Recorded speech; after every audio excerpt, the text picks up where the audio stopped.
खबर बेतिया से, जहां पर कांग्रेस के राज्यसभा सदस्य इमरान प्रतापगढ़ी के शायरी व कटाक्षों से पूरा महागठबंधन मोहब्बत में लीन हो गया। उनके वाजस्वी भाषण से उपस्थित महागठबंधन के समर्थक ओतप्रोत दिखाई दिए। इमरान प्रतापगढ़ी ने उपस्थित समर्थकों से कहा कि वसीम अहमद को जिताकर विधानसभा भेजें और आपकी समस्याओं को लेकर राज्यसभा में आपका सांसद आवाज बनेगा। बहुत जमाने से बासल फुल फंसी हुई है, जिसके चलते पूरे बेतिया मझोलिया के कई पंचायतों की फसल बर्बाद हो जाती है। उसे प्राथमिकता के आधार पर काम कराकर जनता को समर्पित कर दिया जाएगा। राहुल गांधी एक समान हर वर्ग के साथ मोहब्बत का सम्मान करते हैं। उन्हीं राहुल गांधी के द्वारा टिकट देकर विधानसभा चुनाव में वसीम अहमद भाई को आपके बीच भेजा गया है। आगामी 11 तारीख को इनके पक्ष में मतदान करें।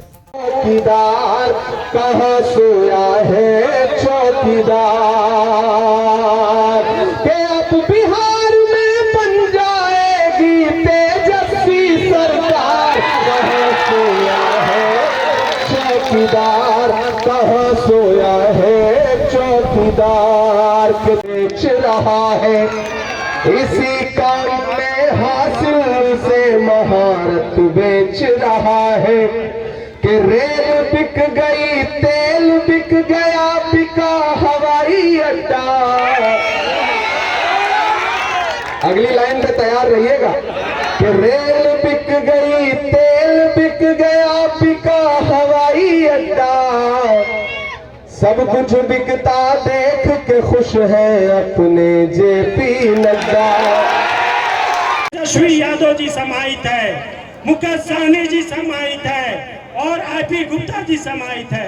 मैं आपसे आग्रह करता हूं कि 11 तारीख को इतना ना कांग्रेस के पंजा छाप को दबाइए कि केंद्र में जो बैठी है गूंगी बाहरी सरकार या भाजपा, उसके कान तक पहुंचे और 14 नवंबर को महागठबंधन की सरकार बने।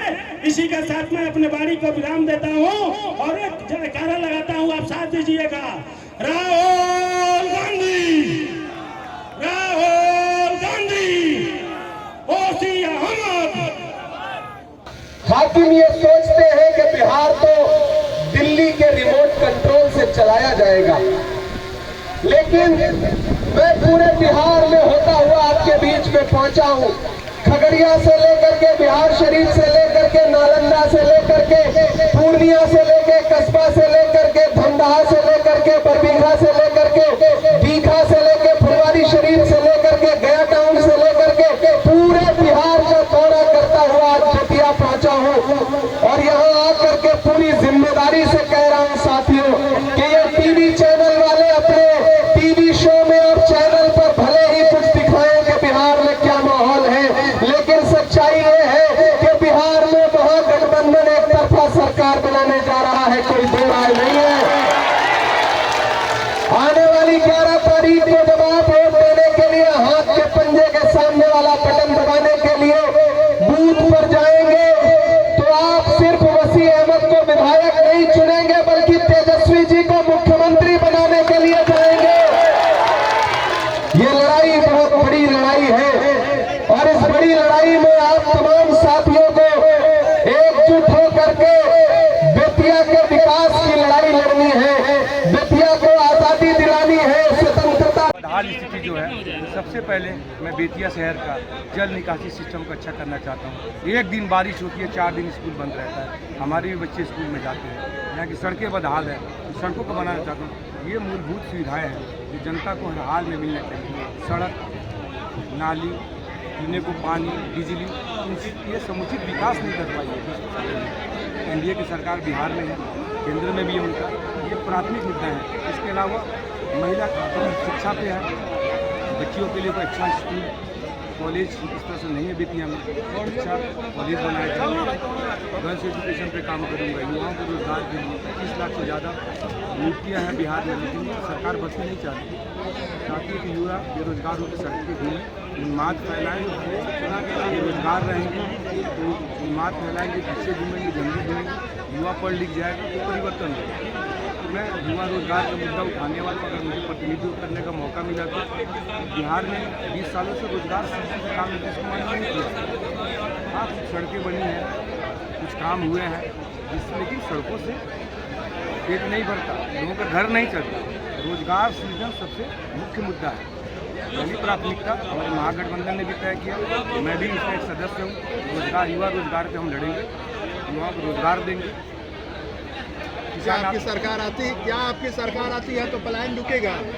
पलायन, रोजगार जब सृजन होगा मेरे भाई तो पलायन भी रुक जाएगा, युवाओं को रोजगार भी मिलेगा, मजदूरों के यहाँ दिहाड़ी बाहर जाकर नहीं करना पड़ेगा, यहीं मजदूर काम करेंगे। मैं बहुत भावुक हूँ, अपने मजदूरों को देखता हूँ, जानवर तो ट्रेन में लगा के जाते हैं पंजाब दिल्ली, कोई इज्जत नहीं है उनकी। 8,000 10,000 रुपये महीने कमाते हैं, 5-6 हज़ार रुपये निकल जाता है उनका खाने में, बाकी किराए में निकल जाता है।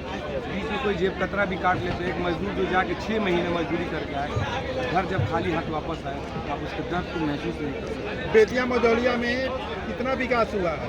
विकास गौन है, माइनस में है। जो 20 साल पहले बेतिया का हालात था उससे बदतर हो गया बेतिया का हालात। आप देखेंगे पिछले 20 साल में शहर को जोड़ने वाली 2 मुख्य सड़कों का नाम लेता हूँ।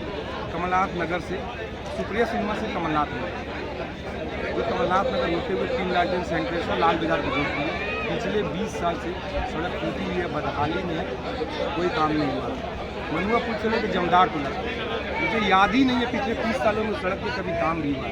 वहाँ हॉस्पिटल है, आए दिन एक्सीडेंट हो जाता है, टेम्पू लट जाता है, एम्बुलेंस में। मझौलिया से मनीष कुमार की रिपोर्ट, TV1 इंडिया न्यूज।